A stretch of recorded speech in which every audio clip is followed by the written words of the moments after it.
What's going on, guys? This is RichaadEB here, and today I am bringing you my Week 4 YOLO battle.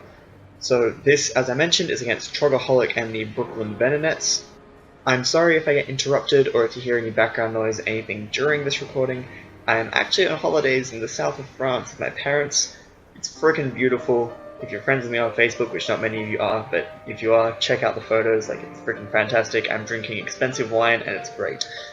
Anyway, I'm going to get into the battle real quick. Looking at his team, he didn't bring the PZ, which means Cophagragus is going to potentially sweep him. Sort of depends on some of the sets he has on other things, but I can potentially win. If he's like Life Orb, End Ball, then it can 2-KO me, but if it's Scarf, then it won't. So that's looking like a big win condition.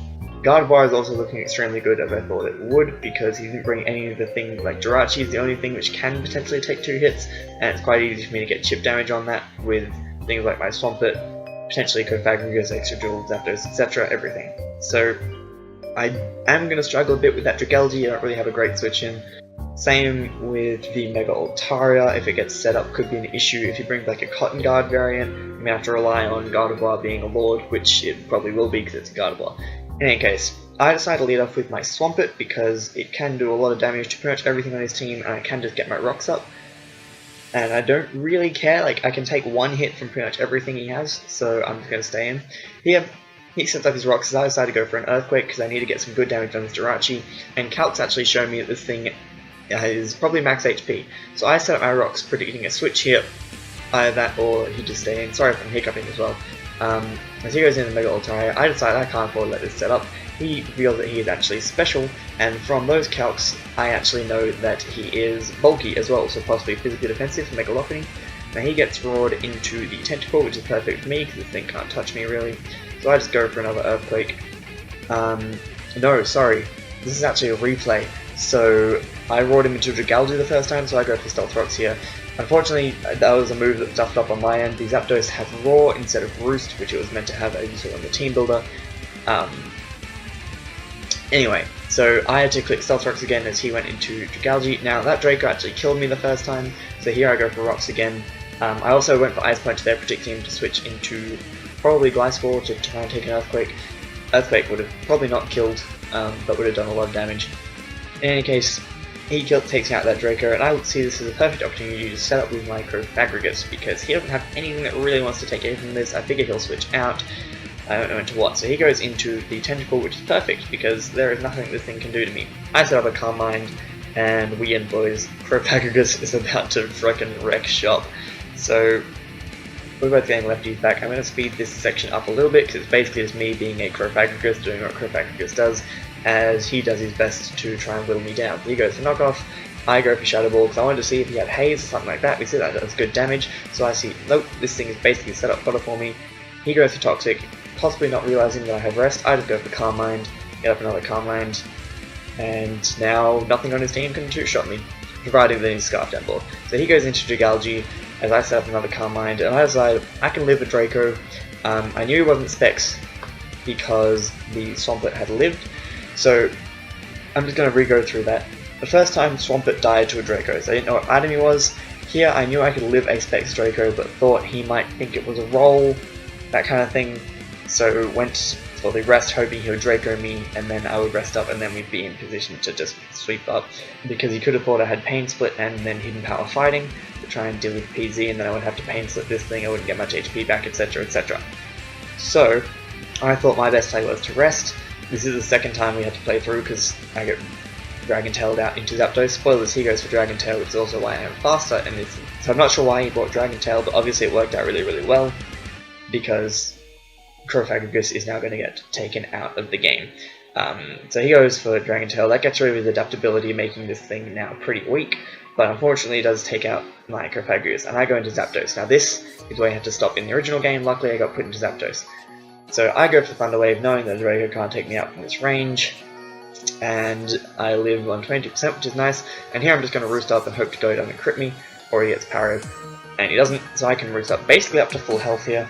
I was kind of predicting him to go into Gliscor or something. He goes for Dragon Tail, just get me out of there. Unfortunately I don't get any powers or anything, but I go into Greninja, and at this point he doesn't really have a great switch in. I just go for Extra Sentry, expecting him to maybe want to switch in the Tentacle. So here he brings out the Altaria. Greninja's looking like it could be a really big late game win con, and if this thing is bulky I can't two-shot it, so I'm going to switch out into my Zapdos knowing I can take a Hyper Voice, and then I can just Roost Up as you please switches out, etc, etc. Or I can just Thunder Wave this thing. Oh no, he gets a crit. So that brings my Zapdos down, and there goes all my plan of agility passing. Which is unfortunate, because Zapdos could have pressure stalled this thing out, roosting, T-waving, just being a nuisance. Eventually I could have missed agility pass. If I basically weaken this thing, I can just go straight into Greninja. I can basically kill everything from where it's at, or I can go into Gardevoir, because likewise I can basically kill everything from where it's at. So basically if I managed to agility pass, I didn't even need a weakness policy at that point. If I could agility pass into Gardevoir, I just... But, unfortunately, I get crit and Zapdos goes down. So there goes that plan. But, doesn't mean all is lost, I still have lots of things to beat this. I bring in my extra drill knowing that he's not going to want to stay in and take an Iron Head, and go for the Rapid Spin predicting a switch. So he goes out into Gliscor, I go for the Rapid Spin and actually calc this damage because it's important, and realise that he is physically defensive most likely. Possibly a little bit of Spadef investment, but definitely bulky, meaning I don't have to worry about him being offensive. He could still potentially be set up, but it means I can outspeed most likely with Gardevoir and definitely with Greninja. So here I go into my Cofagrigus knowing there's not really much he can do to me. He goes for Earthquake, does pitiful damage, again showing that he's probably bulky. And here I just click Sleep Talk, because I want to burn my sleep turns, because if I can get this thing set up again at this point, he's lost his phaser, I basically just win. So I go for Sleep Talk, he brings hard switches in the Emboar, knowing that it's his best hope of forcing me out at this point. And I actually get the Shadow Ball and the Spadef drop on this turn, which totally makes up for him critting my Zapdos. So he here goes for Flare Blitz, there's a lot of damage, but I do see that it was a high roll if he is Adamant Scarf. And then after getting rid of the Mummy, I would have been able to take another one if it wasn't a high roll, but unfortunately it did high roll me, so that's unfortunate. But I get the Sleep Talk Shadow Ball and I'm able to just take out that Emboar. So Cofagrigus has been left quite low, but it can still set up on potentially the Gliscor and the Tentacle, because I know I will wake up next turn and can rest. So he goes into the Altaria. I want to keep Cofagrigus around because it can still win this game for me. And I go into Excadrill. As he goes for Hyper Voice, I take not too much damage again because he's bulky, and I'm again fairly sure he's going to be forced out, so I actually pull a switch here into my Greninja. Now this was for two reasons. One, I was fairly sure he would think an Expert Belt Gum Shot would kill from there, and if he went for Fire Blast on my Excadrill, predicting me to predict Gliscor again, Greninja could take it, but also Greninja forces this thing back out and I can basically get a kill. So here, I just go for Scald because it should take out the Gliscor from where it's at, and I can potentially get a burn on something. It does more damage to Altaria if he decides to switch it in, or the Jirachi. So I just went for Scald, hoping he might predict the Ice Beam, and I might get a burn. Unfortunately I don't. So here, I wasn't sure if an extra sensory would kill, and saw this as my best opportunity in the near future to set up again with Cofagrigus because I can live a Scald from that range. He goes to Spin, and I block it because it's a Ghost type, etc. And here, I click Rest because I'm fairly sure he can't kill me with Scald, except he has Surf, and that actually does take me out, which is super unfortunate.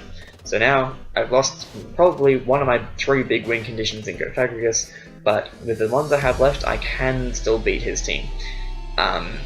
So I go into my Gardevoir here because I know I can take this out and nothing really wants to switch into this, so I just go straight for a Psyshock. I'm fairly sure he's bulky, so I'll outspeed, and I do take out the Tentacle. So now, I have my Focus Sash intact, I've got rocks off the field, and my rocks are guaranteed to stay up. So here he brings in Jirachi, and I'm just going to pause it. Remember that I said from the Swampert calc that I was fairly sure he was max HP. I wasn't sure if he would be specially defensive or physically defensive, but it doesn't matter, because Shadow Ball will kill him either way at this point. The only way I would lose this encounter, basically, is if he had enough speed investment for me, goes for Iron Head, brings me down to my Sash, and then I flinch. So I thought he might go for Rocks, he might go for something predicting my Excadrill or my Greninja to switch in, because both can take an Iron Head. So I decided to stay in and go for Shadow Ball, and hoping I get flinched, but I actually outspeed and just take him out. So that means Jirachi is gone. I know that Gardevoir will outspeed the Gliscor and the Altaria because of their bulk investment, and I know that I OHKO both of them from this range, which means it's game. So I'm just going to put this on fast because this is just him trying to find a way in which he can not lose, but with Icy Wind I will slow this thing down, live a hit, and then be able to kill it next turn, so it doesn't really matter what happens in that scenario. So I go for Icy Wind, use switches, etc. It's just because of me spamming Icy Wind so everything on his team is dead. So much better performance this week than last week. Hacks basically evened out. I probably got a little bit more lucky because I got 2 Shadow Ball rolls and the Spadef drop, which mattered. If he hadn't gotten the high roll though, then I would have lived, etc. So it's unless he was, charcoal or something, which would be odd. But anyway, that basically evened out with the crit from Zapdos, because if I could agility pass with Zapdos, then I would have been able to clean up with Gardevoir a lot more quickly. But anyway, I feel like that evens out. It might have a different opinion, but we'll see. I'm fairly happy with how this game went. Obviously, a 3-0 win is always a good thing. Gardevoir is freaking incredible, showing why it's such a threat in the format that brings it up to 7 kills in 4 games, which is really pretty solid, especially given it's had some more utility roles in some of my previous games, such as being a Spadef wall and being a AV physical set to check Mega Gardevoir. So I'm really happy with how Gardevoir is doing.